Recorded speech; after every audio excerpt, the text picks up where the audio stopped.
In this video, I just want to take a minute to kind of do an overview of our chapter 6 lessons. There's a lot of material in this section of the class, and it's all about the electronic structure of the atom.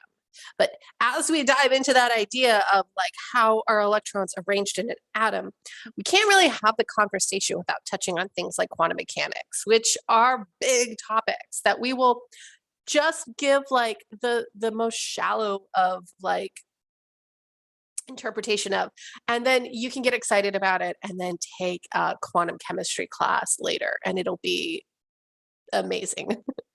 um, but so starting from this idea that we're going to have the electronic structure of the atom as the overall topic here, we're going to focus on a few things. So first, we're going to focus on just waves. And if you've already had physics, you'll be like, I got this. And if you haven't had physics yet, you might be like, oh, interesting. So wavelengths.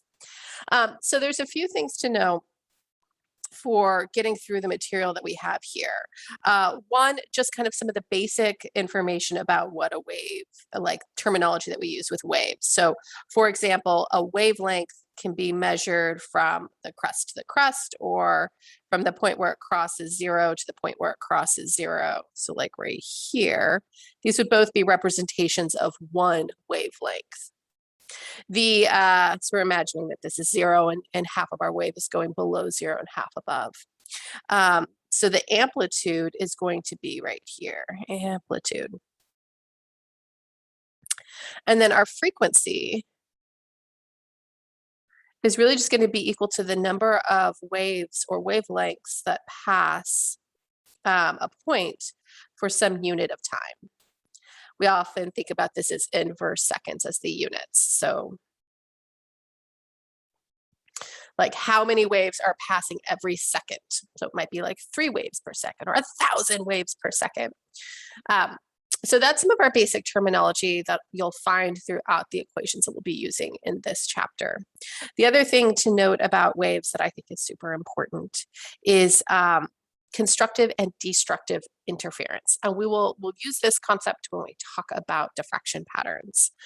So if I have 2 waves that are totally synced up, and their peaks are at the same place and their valleys are at the same place, we call this constructive interference, and they'll add to each other and essentially create a larger amplitude wave.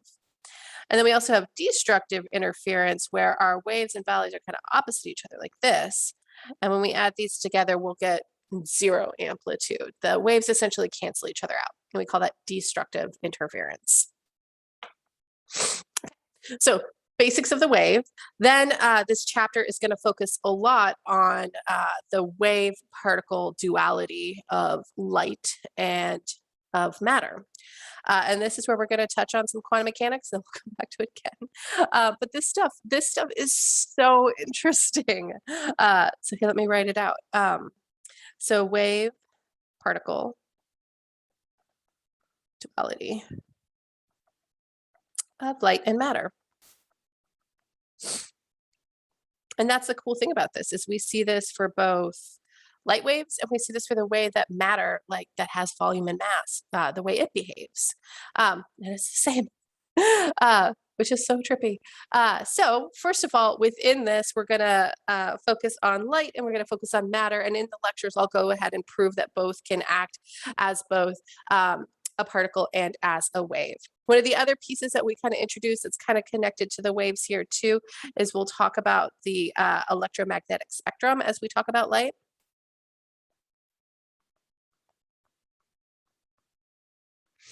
And this is really just what are the different wavelengths of light and frequencies that we have. And it accounts for everything from like gamma rays to visible light to radio waves. And having a clear sense of the energy associated with those different waves is important. So review the electromagnetic spectrum.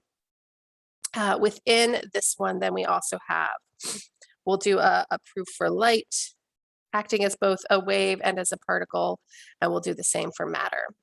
And when we're talking about matter, we do mean all matter, but what we will focus on in this chapter is the electron, right? So for light, we'll see wave behavior, with diffraction of light. We'll see a diffraction pattern.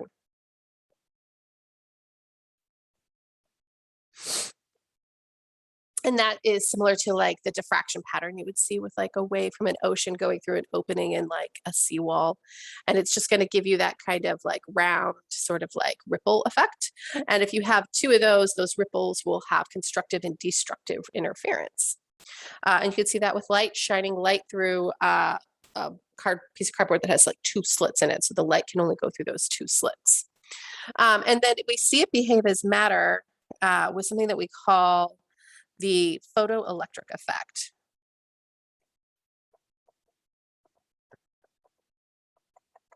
And this really proves that light can behave as what we call a photon. So when we talk about light as matter, we usually call it a photon.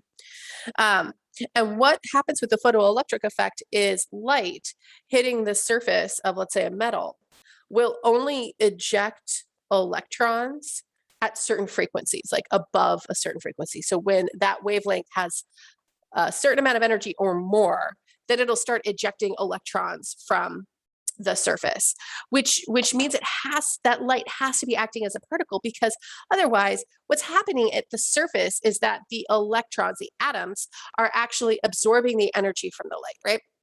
And if light only acted as a wave, then those electrons would just be absorbing and absorbing and absorbing energy, and it would be an amount of time of it absorbing energy from any wavelength of light that it would absorb enough energy that the electron would have enough energy to separate from the atom. But that doesn't happen. Instead, it's only at certain wave-like frequencies or above that the wave hitting the surface transfers enough energy to eject an electron, which means that it's acting as a particle, right? That has a specific amount of energy, rather than there being some sort of continuous wave of light that allows the atom to absorb energy. Super cool. There's some math that goes with that one too. I'll write it out here. The energy of a photon is equal to this constant, and it's, let me look it up.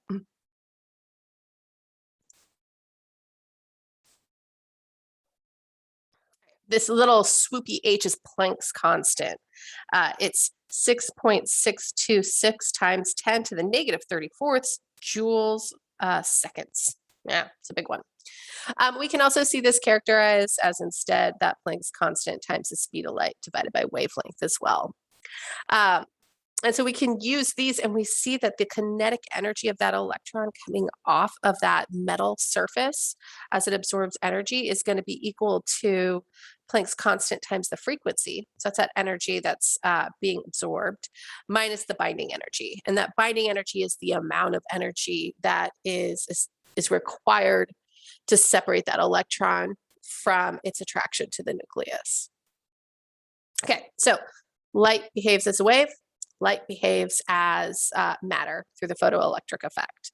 Remember, light also is characterized as this electromagnetic spectrum, and it's kind of showing you all the different types of light that we have.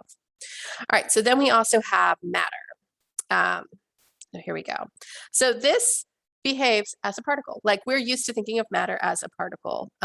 It has mass and volume, and that is an easy way for us to be like, yep, matter. Clearly a thing, a physical thing that can be, well, I guess you can't really hold an electron, but you can hold a cup. So for this one, it's really about proving that it can act as a wave. And this is seen with a beam of electrons in a two-slit experiment. So that's where you're shining a beam of electrons at a piece of cardboard that has two slits in it, so the electrons can pass through those two slits. And what we see, instead of just seeing electrons hit photo paper, so there's two lines, we don't see that at all. That's what you would expect if it was just a little particle zipping through space. We actually see a diffraction pattern, just like you see with light. and that diffraction pattern accumulates. So like you'll be like, if you just have one electron go through, you'll just have one electron, right? And you'll be like, ah, clearly matter. But as you keep a beam going, you'll and more electrons hit the photo paper, you will see the same exact pattern emerge that you saw with light shining through it. So that means that our electrons have to behave as a wave, and they have to behave as a particle. And really, we from this diffraction pattern, we get this thing called like the de Broglie wavelength right here, which is going to be equal to Planck's constant. We use that one a lot in this chapter, divided by mass and frequency.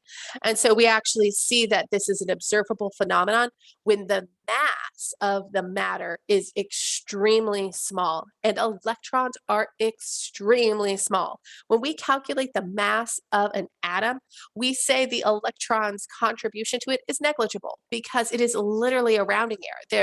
There's like the mass of the neutrons plus the mass of the protons, you get some number, and then there's like 0.0000000, and then you start getting to these decimal places that account for the mass of the electron.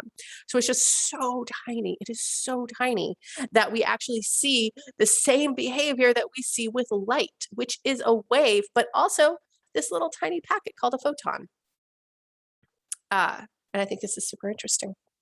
All right, so there's that whole wave particle duality, and we need this information because as we start thinking about the electronic structure of the atom, we need to be focused on the behavior of those electrons. And that means that when they are in an atom, they are behaving both as a particle and as a wave. And the way they arrange themselves around the nucleus, we'll see, is going to be wave-like behavior. And we're going to have to treat them as waves to understand how that atom is organized in space. All right, so moving on. After this kind of part of the chapter, there's going to be a section where we discuss some models of the atom that give us some very useful pieces of information, but that are incorrect. So the Bohr model. So this is probably the model of the atom that you're like, that I think pop culture is the most familiar with. And it's this kind of idea that you've got like a nucleus in the middle and you've got electrons zipping around like planets.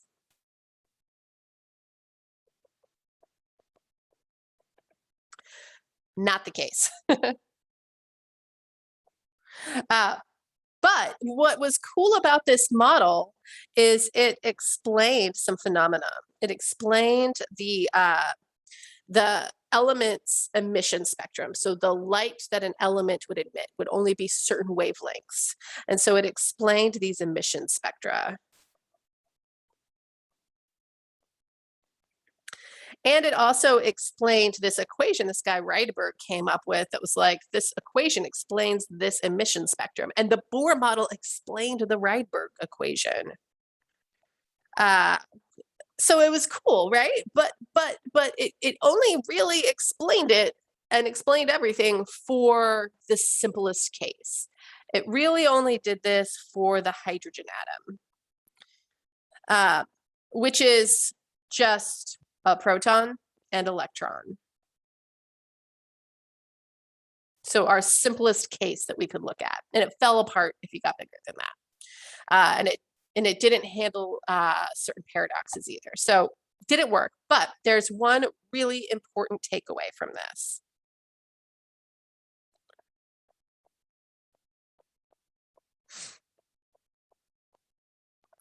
It's that the energy of the atom within the atom is quantized.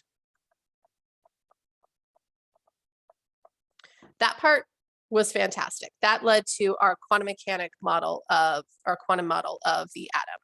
That the energy of the electron within that atom was at quantized levels, I guess you could say. And so you wouldn't see a spectrum of light being emitted by an atom. That explained the emission spectra. And like Bohr thought it was because the electrons were like orbiting the nucleus like planets. And so it could hop from one orbit to another orbit and only exist in those two orbits. And really we're going to see that it's a little bit different. But so that was a really important idea that came from the Bohr model of the atom. And then we're going to use that to understand the quantum model.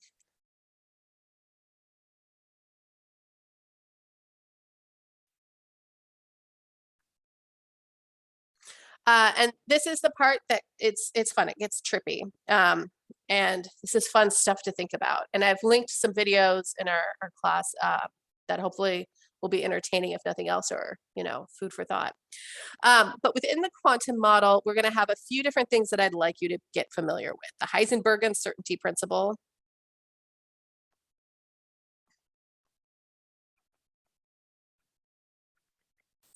And this just basically tells us that you can't have all the information. Like, you can't actually understand or know exactly what an electron's doing. You can have more information about its mass, or you can have more information about its velocity, but you can't really know, position, not mass, and velocity. But you can't know where it is and where it's going. You kind of get more information about the other because we have to work with approximations. There's kind of another idea here, the observer effect, that applies, that if you're going to observe something this small, there's no way to observe it without affecting it too, right? So like, I can't actually study one electron in an atom and get information about it because all of my methods of studying that electron affect what it does. Like, to see it, I have to be able to like shoot light at it and have it bounce off so I can like understand where it's at. But in doing that, it can change its velocity, right? So the observer effect really limits the amount of information we can have for things that are so small, so small. All right, so two big ideas there. And then what we'll do for the quantum model is this is explained by the Schrodinger wave equation. Sorry, I'm going to spell it wrong. I'm spelling it super wrong.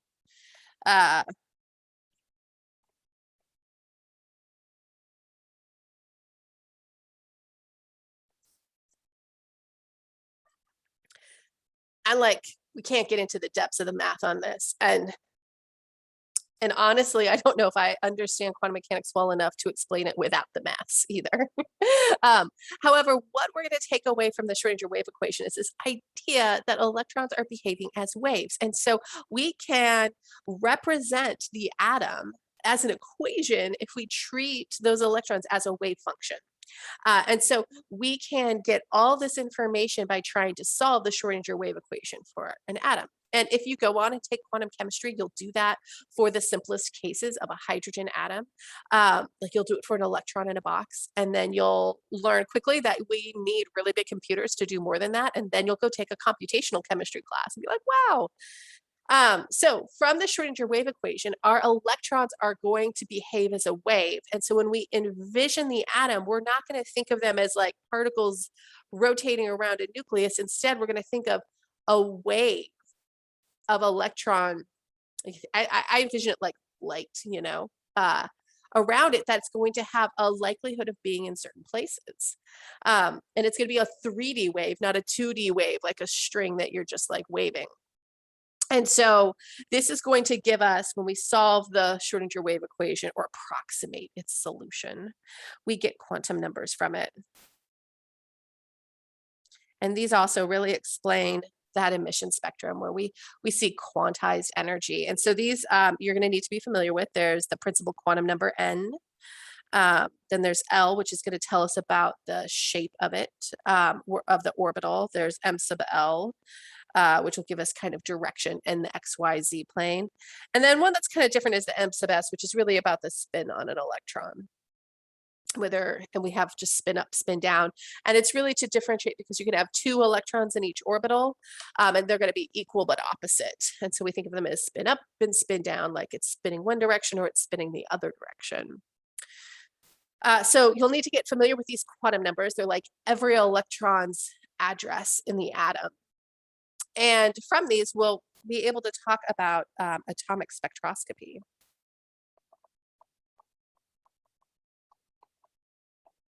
which we'll use throughout this series. It's a very powerful tool in chemistry in general, where it's really looking at what happens when you excite electrons in an atom.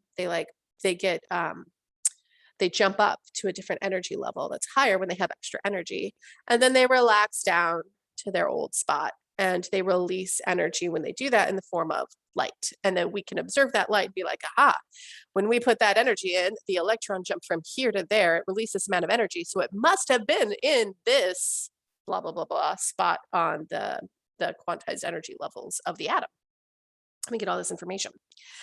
So one of the equations that we'll use a lot for this piece is the energy of a photon is equal to 2.18 times 10 to the negative 18 joules times, and I'm running out of room, so I'm going to go under, it's not divided by, 1 over that principal quantum number that it ends at squared minus the initial principal quantum number that it started at squared. And remember, the energy of a photon is also equal to that Planck's constant times the speed of light divided by wavelength. So we can get the wavelength of light that we expect an atom to emit when an electron relaxes from one position to the other. And so we can use this equation to kind of learn about what atoms, what electrons are we seeing when we're studying a material.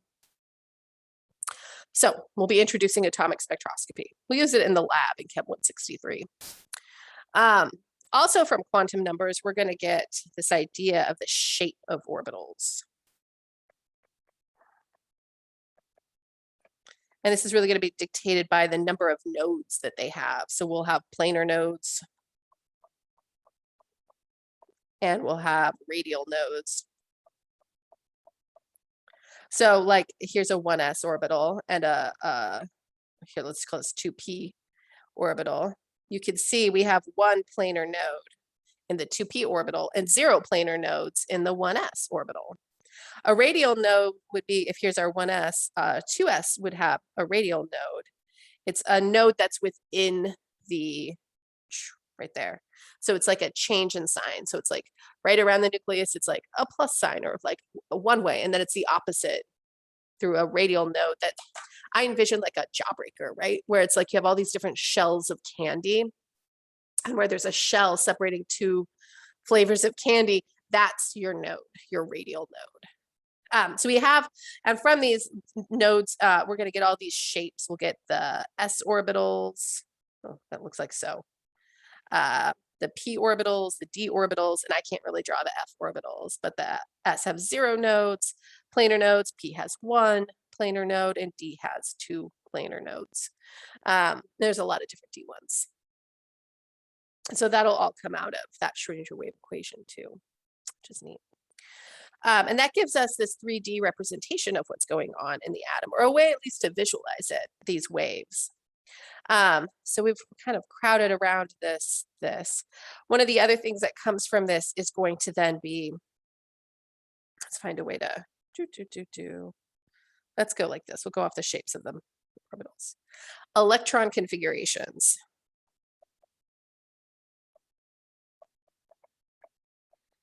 So hopefully you've seen these before. If not, they're not too hard.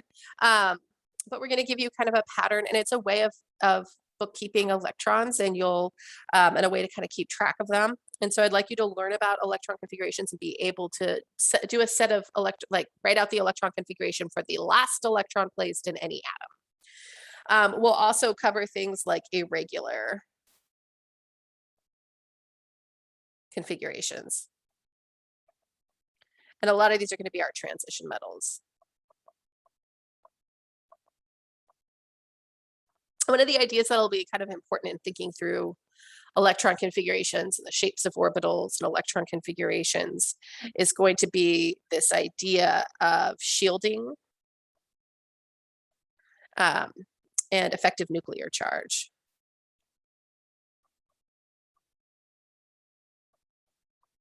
Which is really how much any electron is experiencing the pull from the nucleus. And that's a Coulombic force, right? Where things are positive or negative. And so this will be another kind of big concept that I'd like you to be able to explain. And then we're going to use it to understand a lot of our periodic trends around things like how big is an atom relative to another atom. So this has been a lot. There's one last thing in this chapter that I'd like to cover, and that's going to be periodic trends. Kind of run out of room, which is super special. So I'm going to squeeze it in here, periodic trends.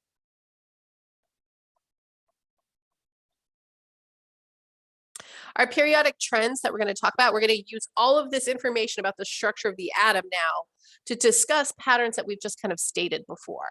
And I'd like you to be able to describe, like, what about this electronic structure leads to this pattern that we see in our periodic table. So wants to be aware of our ionization energy, electron affinity, the size of atoms, effective nuclear charge, which is the effective, um, metallic character,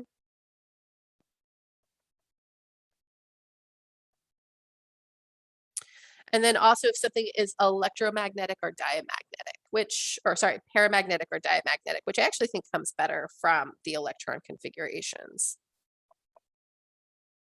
And that's really going to be about its magnetic properties. And we introduce it here, and then we'll discuss this again when we look at how transition metals behave and when we make transition metal complexes in chemistry 163.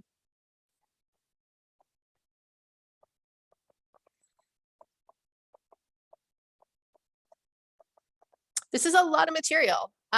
We don't have a lab associated with it because all my good ideas for labs here would probably be dangerous and expensive. So that allows us more time to kind of dive into this very conceptual, very abstract set of topics. Hopefully this kind of like map of what's happening in the chapter is helpful to listen to before diving into the details. Let me know if you have any questions.